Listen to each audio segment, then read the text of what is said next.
the issue of whether the civilians in Gaza are innocent or guilty is not really like the big issue in my mind. Meaning there are many people that have bad beliefs and bad ideas and harmful ideas, but they're not guilty unless they've actually done something, right? They've actually done an act, right? That makes them, let's say, a combatant, makes them a legitimate target. That's very significant. The question is really just much more of that innocent guilt, but on a realistic level, do we think that this group of people is going to create some form of civil society that can peacefully coexist with Israel? I think there's a lot of skepticism in Israel about that today. And that being the case, the idea of saying you're going to lose territory in one form or another, right, that we're not going to rebuild this territory, we're going to put conditions on it, or whatever this is going to look like, is fair. But it's not because people are guilty. It's because of the fact that we look at this situation and say it's not viable to give them a state in these circumstances. I'm Scott Kahn, and this is the Orthodox Conundrum.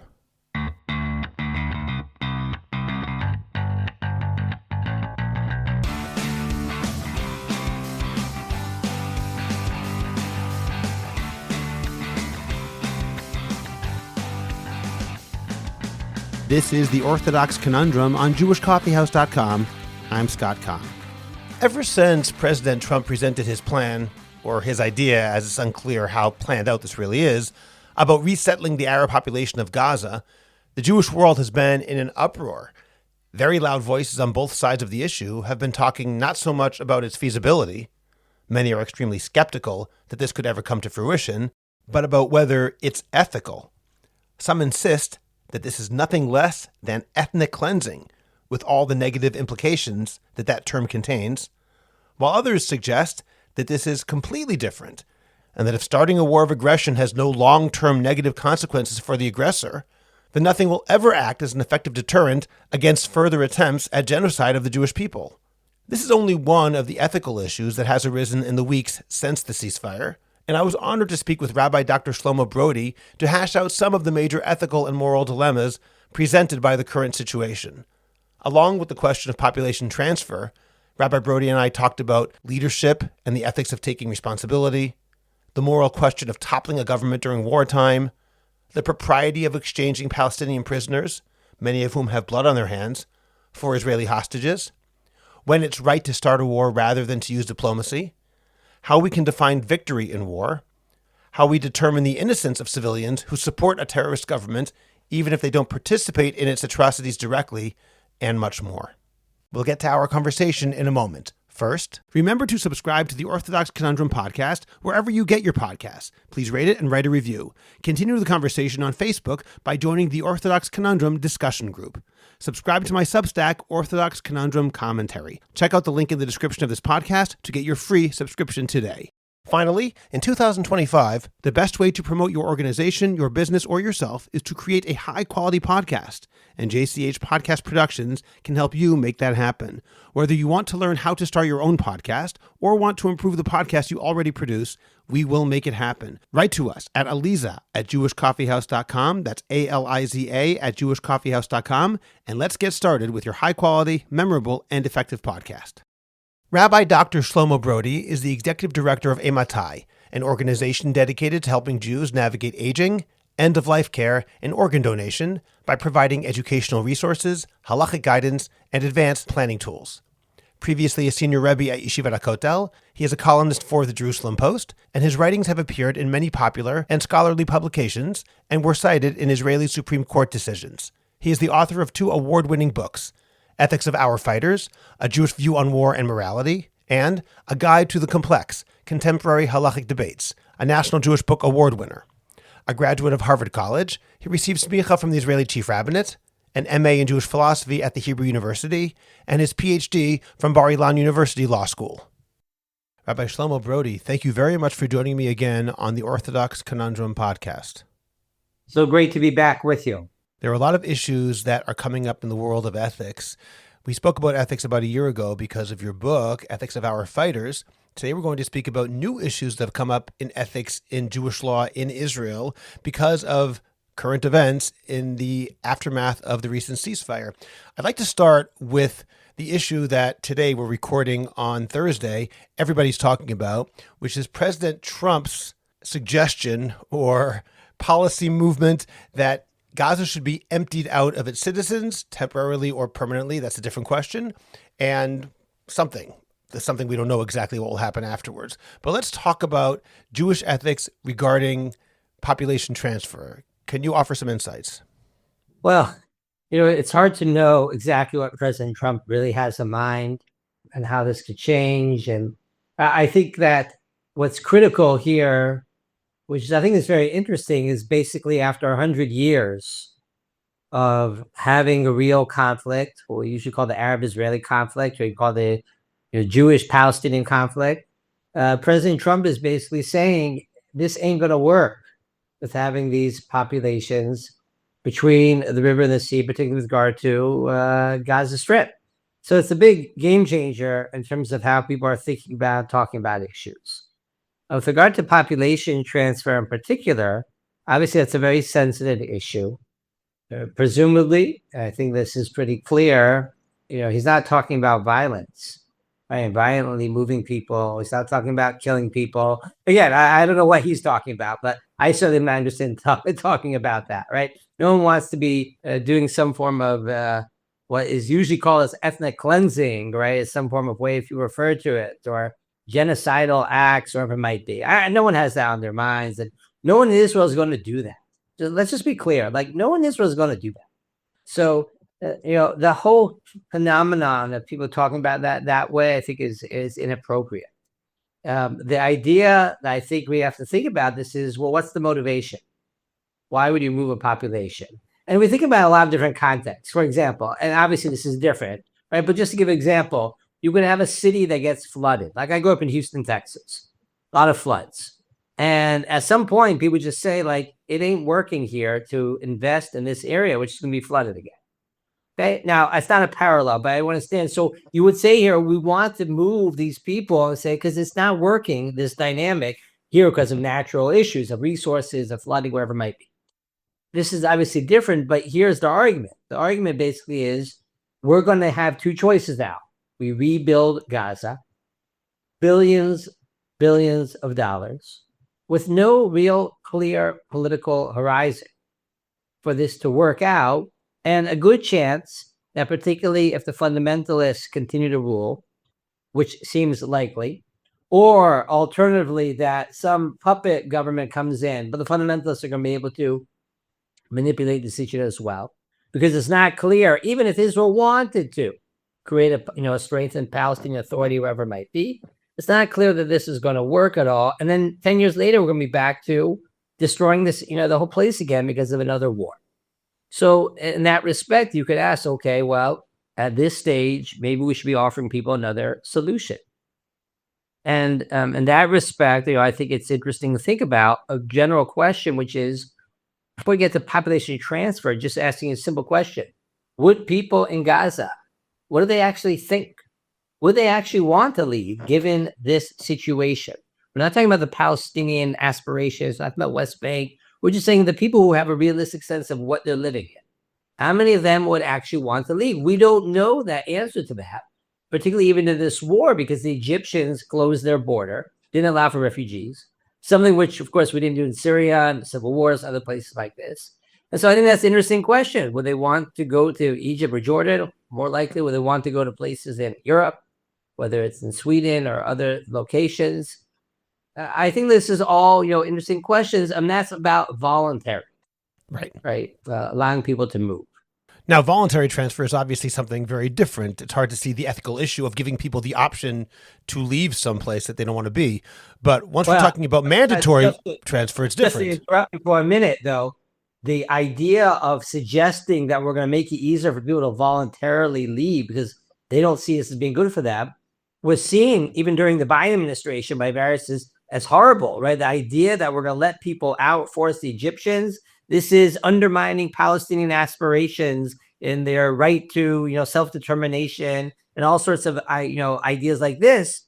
And I think in that respect, though, we have to ask, well, do they want to have Palestinian self-determination aspiration in Gaza under these circumstances? Those who don't want to be a part of it should be allowed out of it. And people didn't want to talk about that previously. So I think it's interesting in that respect to speak about it, in those terms now. Okay, but what about mandatory transfer? What about when we don't give them a choice and say, you have to leave? And obviously, there's a very big difference between whether it's temporary or permanent. But regardless, telling people you must leave here, what do you have to say about that in terms of the ethics of population transfer?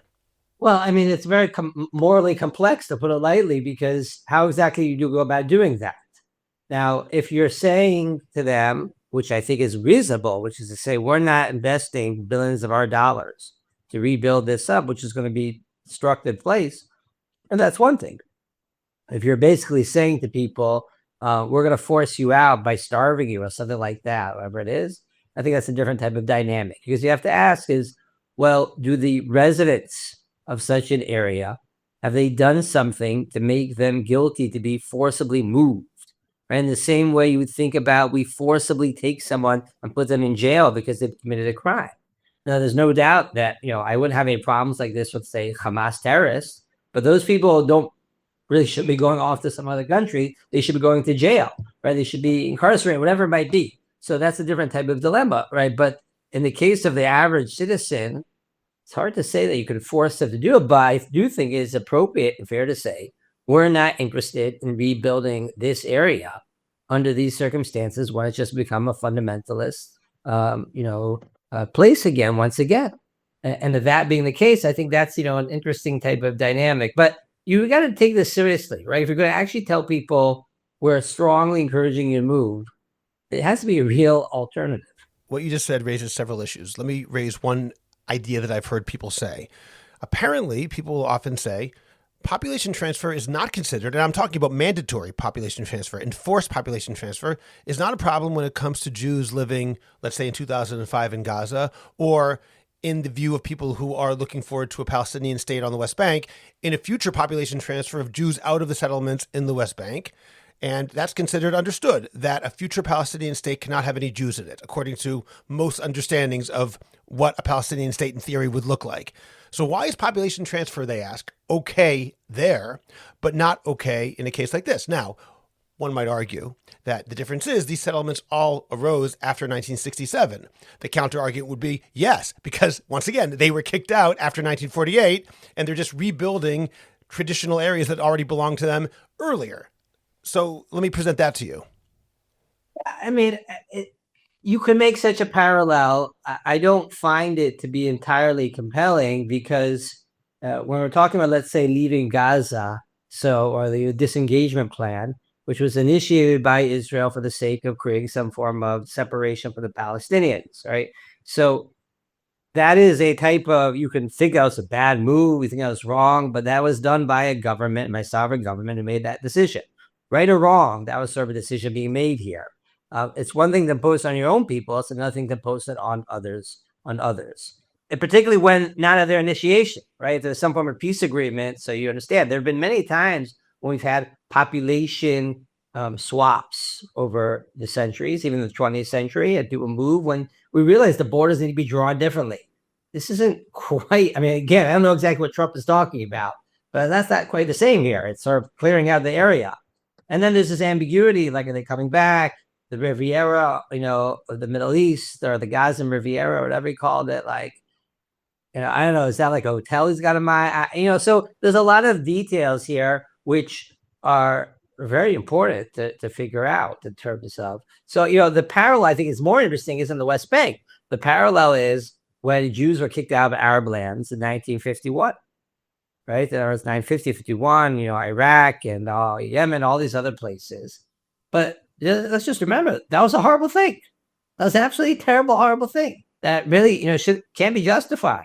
I mean, the state of Israel is better for it. They brought people in and keep it Goliath and whatever it might be, but that's the terrible action. So, and obviously in that case, they weren't helping the Jews resettle in Israel, right? No one in Iraq or Yemen was paying for that. So, I think there's a lot of details on this, but I think it's really premature. Let's first start off at asking ourselves, what would Palestinians in Gaza, if they actually had a choice, what would they actually want to do? So in that respect, I think it's an interesting conversation. Trump is like a paradigm breaker. He breaks all conventions for better, for worse.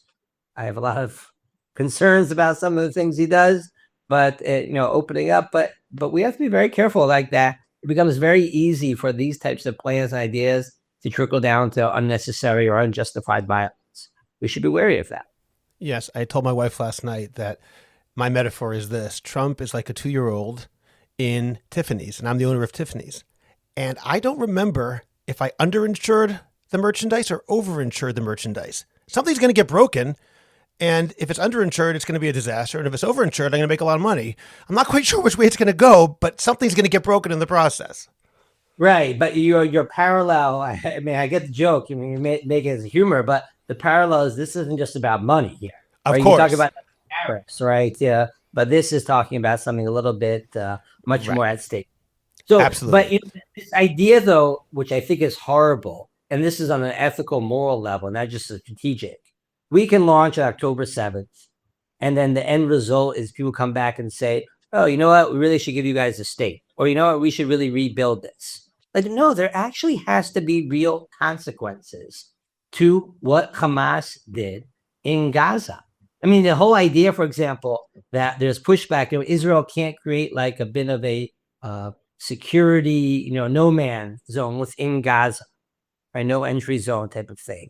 We can't build something. I feel like you're taking Palestinian territory. Yes, when you start a war, unjustified war, and kill mass of our people, you lose, and you lose territory afterwards. That is how war works. And that's how you stop people from launching these types of wars. But isn't it true that in the international configuration of 2025, that's not really how war works anymore? It seems to me that after World War II, there was a general agreement among at least the Western powers and basically the world that we're no longer going to allow forcible takeover of territory, regardless of who started the war. That's why, for example, we have such problems with Israel, not only because of Palestinian national aspirations, but in the West Bank and Gaza, someone else started a war, but Israel taking over that territory. Let's say, for example, from the Golan, Israel annexed that territory, even though Syria technically on a legal level started the war. Israel annexed the Golan, and the world has said ever since 1981, with the recent exception of the United States, that's not a valid annexation. It's not your territory. So is what you're saying really true? Well, a lot of the issues of post-World War II are dealing with also imperialism, right? In terms of we're not going to build another empire. We're not replacing the Ottoman Empire with the British Empire like we did after World War I. We want to create some form of democratic type societies. If anyone thinks that they're going to be building democratic societies in Gaza right now, let me know, because you're just living in La La Land. I mean, this is sort of the mistake of Oslo and some of the premises behind this. And so in that respect, you have to have some form of the solution. Now, what's the solution in mind? So is it pushing back on territories, creating security borders?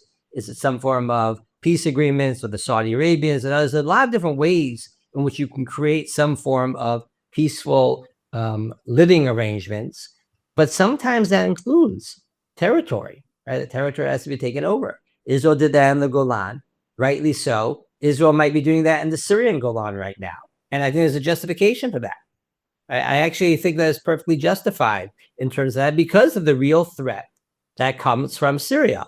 The reason why this is complicated in, let's say, the West Bank is because of the fact that you're dealing with human beings, so that you're controlling, and you have to have some form of political horizon of what is it that they're getting towards? How are they going to live? Okay, Rabbi Brody, when you said before, when you start a war, an unjustified war, then you deserve to lose territory, that leads to the question of who the you is. So, for example, in World War II, we had the Nazis, Nazi Germany, starting wars with almost all their neighbors. And essentially, we could say the Nazis were voted in by the German people. Admittedly, at the beginning, it wasn't a majority. And by the time it was a majority, the Nazis didn't allow for free elections. So we can never really know how many people in Germany were Nazi supporters. However, it was a very large percentage, even at the beginning. Now, when it comes to Gaza, people often, it seems to me, internationally treat it as though those people who are anti-Hamas, Hamas is this foreign entity that imposed itself upon the innocent citizens and civilians of Gaza. And therefore, you have several thousand terrible people and 2 million innocent victims, meaning Palestinian victims of Hamas. A lot of people in Israel realize and would say that's absurd, that Hamas was voted in. Admittedly, there was also a civil war, so it wasn't as simple as everyone voted them in. But I'd like to understand better how we define innocent civilians when it comes to governments that are at least partially chosen by those people. And those governments are known to be murderous in their intentions. Yeah, so I mean, let's think about this. This gets related to the ethics of what they call the post-war situation, right? There's the post-bellum, right? There's no war, and now there are ethics about how we resolve these issues. And like what I said earlier is that it doesn't mean you have to lose territory. It means you can lose territory, and part of the reason why you can lose territory is because of the fact that we don't have an arrangement on the ground in which we can ensure some form of peaceful coexistence and resolution moving forward. Now, in the case of Germany, it's an interesting example, or Japan for that matter, right, as well. And that's very significant, of course, when you think about World War II. The thought is that we have to remove those who are threats and continue to be threats. And the belief was that once that threat is removed, there can be a redeemed some form of population, civic arrangement, a government, which can be peaceful. And that was the thought. And in some ways, there's a bit of an experiment, but keeping in mind that the feeling was that we could actually do this and accomplish this, and we didn't need to conquer territory for that. And that was what happened here. The question is, in parallel, do we see this happening in Gaza? And now, I am very much a believer in the idea that it is not predetermined that anyone's a terrorist, or anyone's anti-Semite, anything along these lines. I think that's a part of our belief in free will. And we have many examples of this, right? People in Gaza and other places as well who recognize this. But you have to ask is, do we have a situation right now where there's a viable political setup where you think everyone said, we don't think this can work anymore. We have to coexist with the Jews. I don't see any reason to think that right now. So that's what it really comes down to. The issue of whether the civilians in Gaza are innocent or guilty is not really like the big issue in my mind. Meaning there are many people that have bad beliefs and bad ideas and harmful ideas, but they're not guilty unless they've actually done something, right? They've actually done an act, right? That makes them, let's say, a combatant, makes them a legitimate target. That's very significant. The question is really just much more of not innocent guilt, but on a realistic level, do we think that this group of people is going to create some form of civil society that can peacefully coexist with Israel? I think there's a lot of skepticism in Israel about that today. And that being the case, the idea of saying you're going to lose territory in one form or another, right, that we're not going to rebuild this territory, we're going to put conditions on it, or whatever this is going to look like, is fair. But it's not because people are guilty. It's because of the fact that we look at this situation and say it's not viable to give them a state in these circumstances. Then let me ask you, because I mentioned a few moments ago the question of what the international order would think about that, because it's now considered somewhat verboten to take territory, even, again, if you didn't start the war. So ethically speaking, how do we look at international law? And the reason, Rabbi Brody, I'm asking this particularly is because on the whole, international law is very important. As the war has progressed over the past 16 months, I've often thought that some of those rules in certain situations, at least the way people understand them, are, if not quite anachronistic, they don't necessarily apply to a war between basically a terrorist group and a country. Those were designed for wars between countries and between armies. And in an asymmetrical war, asymmetrical in both directions, the rules just don't make sense in some ways. So to what degree would we say international law as a concept has, I guess I'd say, religious or halachic validity? And how about these international laws? So I think international law's political importance, its ethical importance is zero. And because the fact that it's law doesn't make it ethical. And the fact that it's law doesn't mean that's going to be ethically applied in the given circumstances for various political reasons. Now, I'm not saying that all international law is unethical. What I'm saying is that in order for an international law to have ethical value and meaning, it has to justify itself in terms of the content of what it stands for and what it means to execute in practice and not just in theory. There is a halachic discussion a bit about, well, will we be bound by international legal standards and maybe the concept of dina de malchuta dina, as Rabbi Israeli suggested at one point. Maybe this idea that the law of the land is binding in halacha would apply to international law as well. But given how international law has become so corrupted in a lot of different ways and deeply politicized, it has political importance. So we have to deal with this, the ICC and other factors, but it has zero ethical importance in my mind. And part of that's because of the hypocrisy of how it's applied.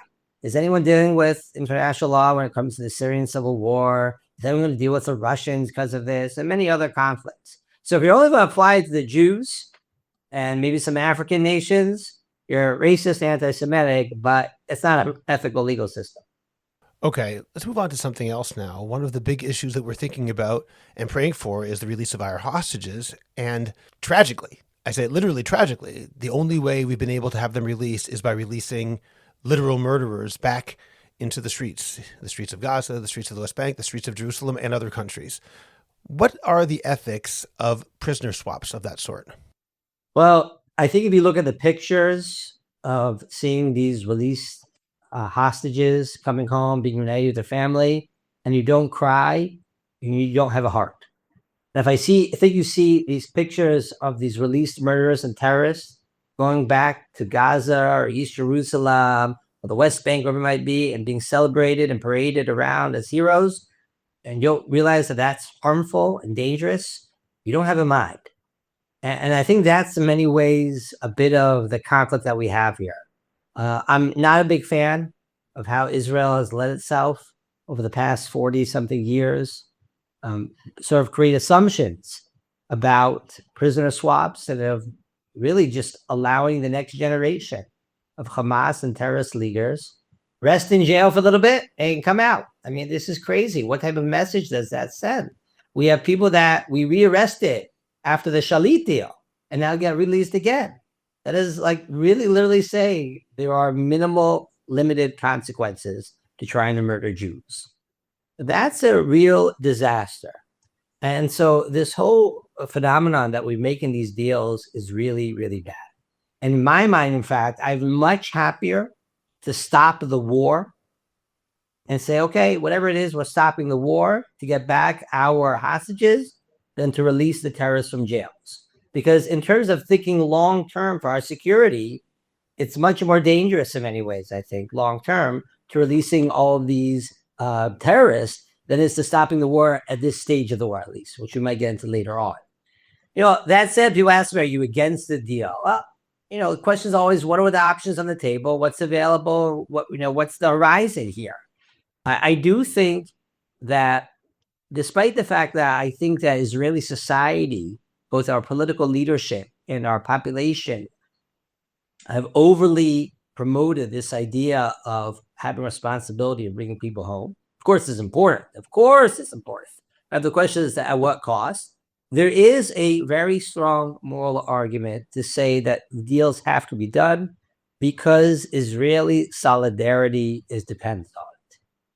And in that respect, we need to think long and hard about what creates solidarity and what has made it possible for us to fight this war relatively successfully in horrific conditions, having all these, people in reserves leaving their families and falling in war, losing limbs, and all their spouses and children grappling with it one form or another. And a lot of that has to do with the solidarity and camaraderie of our society. And so in that respect, there can be a justification, I think, to saying we need to get this done. We need to get these people home. But we have to be thinking about what those consequences and dangers are of releasing these terrorists. When the army says, we'll know how to deal with it, I really find that embarrassing. Like, you didn't know how to deal with it in the past. And it's not really clear how you know how to deal with it. So, have a little bit more modesty about Meaning this. dealing with the new terrorists who've been released. Exactly. There's we're releasing, a couple thousand people here. And by the way, people make a big phenomenon of the people that had blood on their hands are actually murderers. Sinwar is in jail previously. He didn't have blood on his hands, actually. There are many people that never were successful, but they're going to be successful in the future. And so one of the things we need to think about is, okay, how do we deal with this long term And it's not just about thinking long-term in terms of dealing with Hamas, it's dealing with the larger geopolitical situation. So, in that respect, I think it's possible to justify this deal. If I was in the cabinet, which I'm sort of happy I wasn't, the fact that I came to this, I could understand something why people support it. I really feel the biggest moral failure was October 10th or 11th or 12th, when Netanyahu should have gone up and said, I made a mistake with the Shalit deal. And Yair Lapid, who is the head of the opposition, who after the Shalit deal in 2015 publicly said we can never make such a deal like this. And so we should have legislation prohibiting it, which I totally support, to have this lopsided deal. Yair Lapid should have had the moral leadership to say, Bibi, tell everyone we're not going to do this again. I'm going to back you. But neither of them have the moral leadership in my mind to deal with that. Would you say there's a difference when it does come to prisoner swaps?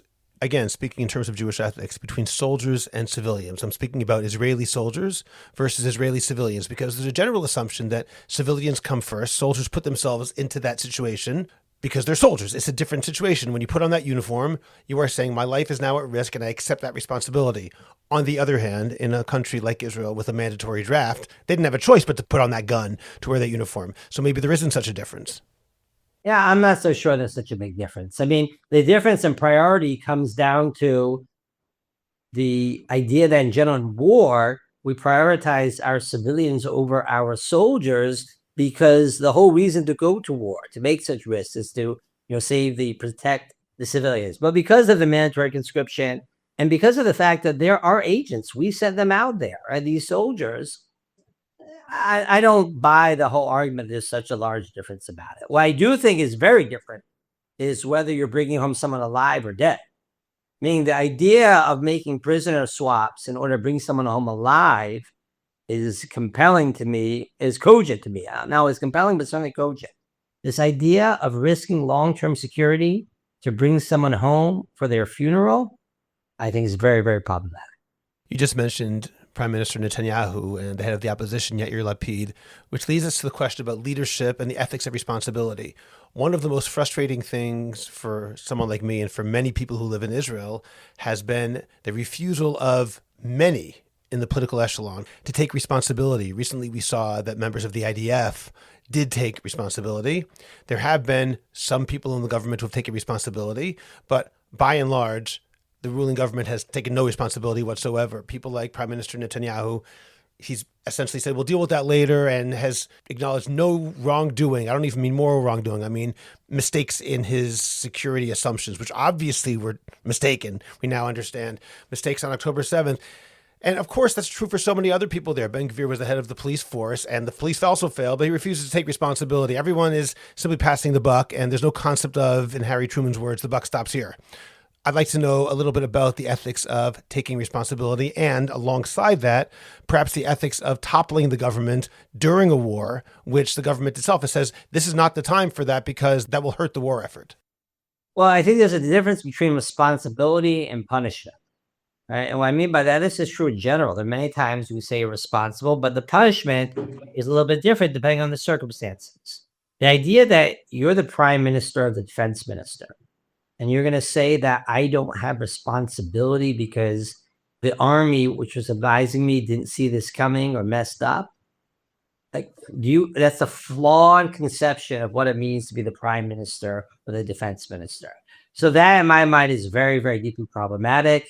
And this idea of saying, that, and again, it's not really clear what Netanyahu actually thinks about this. He hasn't really talked about it. He's made some references to it.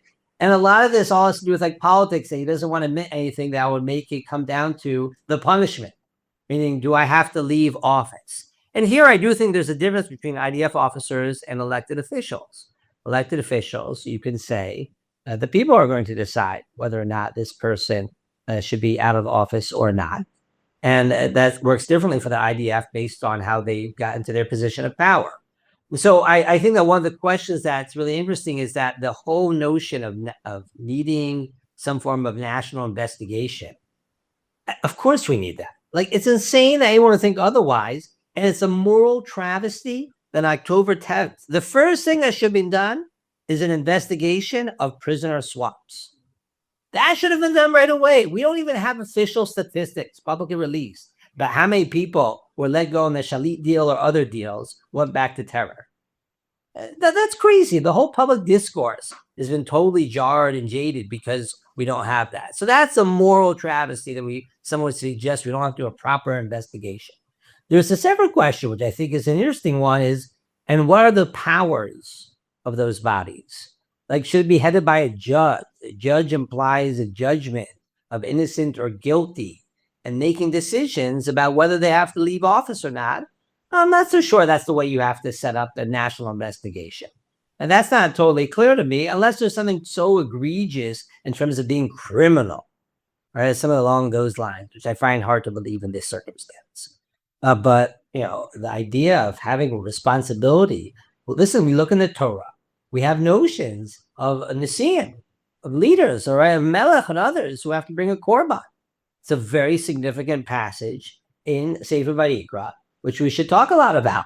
And this idea of saying we want to live in a type of society in which our leaders can take responsibility for their actions. I mean, I think about the Meron issue when there was that disaster in Meron a few years ago, after which there was a commission of inquiry, which came out and listed people by name, saying who was responsible and what they did wrong. And no one cares. The government didn't fall. Those individuals in the government went unpunished. And I mean, literally unpunished. There was actually probably criminal activity there, because criminal negligence, I should say. And the question is, once you have a commission of inquiry, if no one does anything about it, if it has no teeth, on some level, what's the point? Right. So I do agree. I mean, that's an interesting question, that parallel. That might be a little bit different in terms of having a very isolated type of situation and depending on what you can say. In other words, if someone would say that what they're going to find is, we were told you very explicitly, do not do this, it's a danger. And you said, I know it's a danger, I don't care. Which is what happened there. Exactly. So that is a type of situation where I can see where teeth would be appropriate there, because otherwise the political situation is not going to take care of it on its own. But if it's a type of situation where bad judgment calls were made, reasonable bad. I mean, listen, what we know already about October 6th, the night of October 6th, beginning of October 7th, we know now, it's been pretty public, that the war warnings within the IDF went all the way up, who felt like, we've seen this before, right? And that was a bad judgment call. And there's a lot to be saying about this, but I'd be hard to press to say that that's a judgment call that mandates someone to leave who has been politically elected. I have a hard time seeing that, but maybe it is. But then we have to very clearly define what this looks like.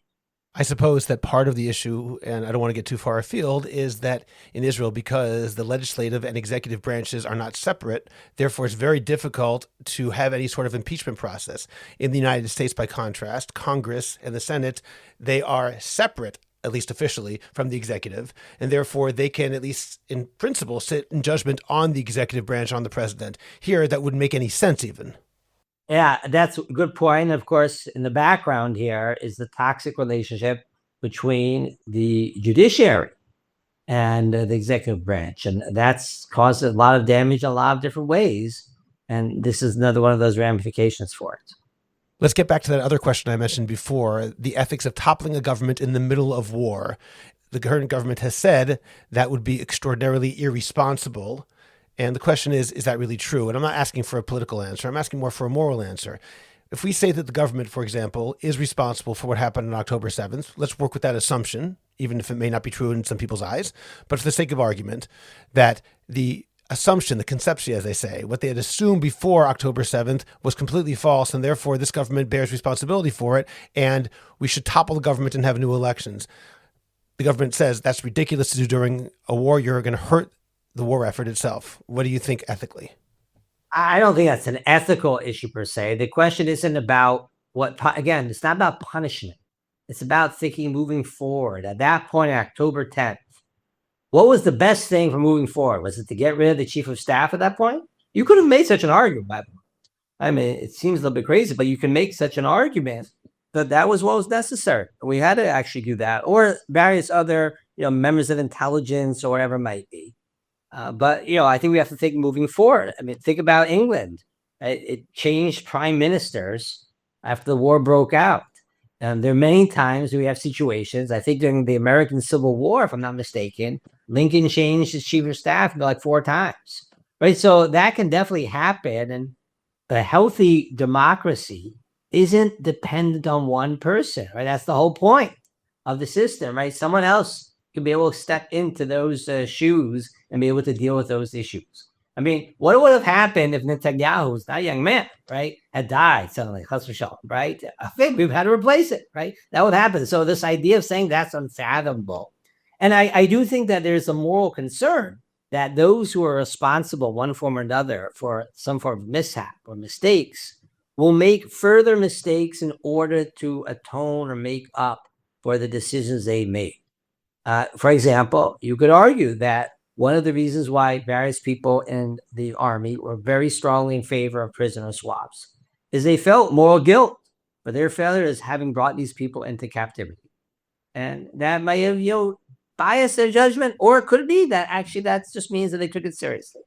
Hard to know. I don't see this as something which is clearly morally appropriate or inappropriate.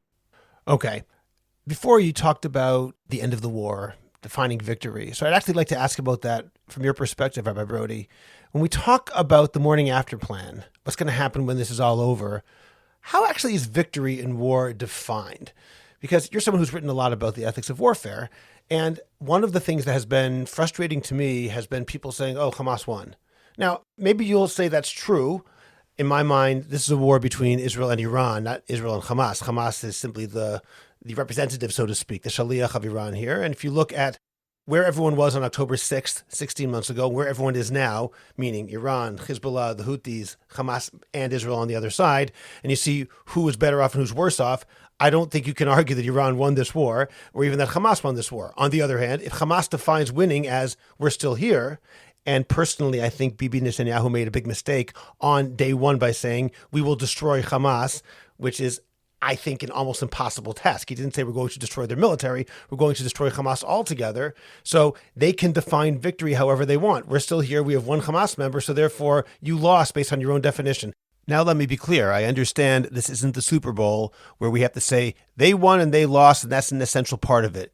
No one really cares. That's not really what it's about. At the same time, people do discuss wars in terms of who's victorious and who's not. I'm kind of curious about how you understand that. So maybe you can help me. How do you define victory in a situation like this? Well, I think the biggest question you have to ask is what's the significance of defining victory? On a political level, those who can feel victorious, of course, that can have sort of political significance. The fact that Hamas can say we caused all this harm and survived, and at least publicly, people can say, okay, great job, like you guys did it, right? You made it, is problematic. But on a moral level, I don't think that's really a very interesting question. The more interesting question is, what are you going to war for? What are you trying to accomplish? Given being realistic of the situation that you have, given the cost and benefits of a war. That's really the most important question. It's not like, we're going to have a military parade at the end of this. Right? And so in that respect, one of the things I think we have to ask is, well, given the war, maybe whatever Netanyahu, how he defined it and bringing home all the hostages and, feeding Hamas was over-exaggeration and politically, in some ways astute, but otherwise very problematic.